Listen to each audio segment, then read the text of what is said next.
రైతు సోదరులకు స్వాగతం. రైతులకు గుడ్ న్యూస్ అందించింది ఆంధ్రప్రదేశ్ ప్రభుత్వం. గ్రామీణ ప్రాంతాల్లో పశువుల కోసం నిర్మించే షెడ్లకు ఆస్తి పన్ను మినహాయింపు ఇచ్చింది. సహజంగా ఇంటి పన్ను చెల్లిస్తూ ఉంటాం. నగరాలు, పట్టణాలు, మున్సిపాలిటీలు అయితే ఇంటికి పన్ను ఉంటుంది. తర్వాత ఓపెన్ ప్లాట్కి కూడా ఆస్తి పన్ను చెల్లించాల్సింది. మున్సిపాలిటీ నగరాలు, పట్టణాలు వీటిల్లో అయితే ప్రతి 6 నెలలకు ఒకసారి, గ్రామీణ ప్రాంతాల్లో, గ్రామాల్లో అయితే సంవత్సరానికి ఒకసారి ఆస్తి పన్ను, ఇంటి పన్ను కానీ చెల్లిస్తూ ఉంటాం. ఇక పశువులని పశు సంవర్ధక శాఖ పాల దిగుబడి పెంచేందుకు, రైతుల ఆదాయం పెంచేందుకు రాష్ట్ర ప్రభుత్వం నిర్ణయించింది. ప్రతి గ్రామంలో పశువులకు షెడ్లు ఉంటాయి, ప్రతి రైతుకి పశువులు ఉంటాయి. అయితే గత కొంతకాలంగా రైతులు కొన్ని ప్రాంతాల్లో పశువులు తగ్గించుకుంటూ వచ్చారు.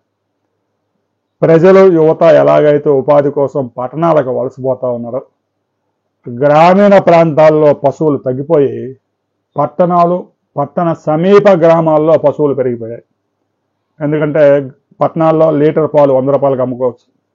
గ్రామాలు, పట్టణాలకు దూరంగా ఉన్న గ్రామాలు అయితే ఆ సహకార సంఘం డైరీకో, ప్రైవేట్ డైరీకో పోస్తే వాడు లీటర్ 40 రూపాయలు వేస్తాడు. దాంతో కనీసం తౌడు కూడా కొనే పరిస్థితి ఉంది.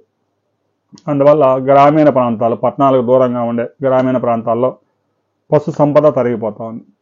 రాబోయే రోజుల్లో వ్యవసాయానికి అనుబంధంగా పశువులు, గొర్రెలు, మేకలతో పాటు ఉద్యాన పంటల సాగును కూడా పెద్ద ఎత్తున ప్రోత్సహించేందుకు రాష్ట్ర ప్రభుత్వం సిద్ధమైంది.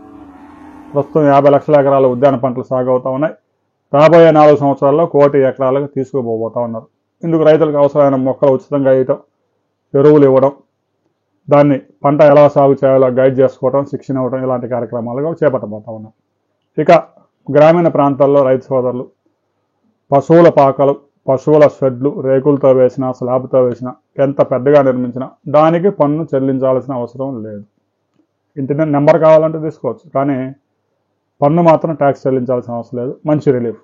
ఇప్పటికే గత వారం ఎవరైతే సైనికులు, మాజీ సైనికులు ఉంటారో వాళ్ళకి గ్రామాల్లో, పట్టణాల్లో, మున్సిపాలిటీల్లో ఇంటి పన్ను కూడా రాయితీ ఇచ్చింది ప్రభుత్వం, పూర్తిగా తీసేసింది.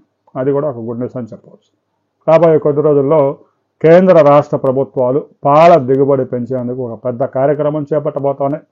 దాని వివరాలతో మనం మరో వీడియోలో కలుసుకుందాం.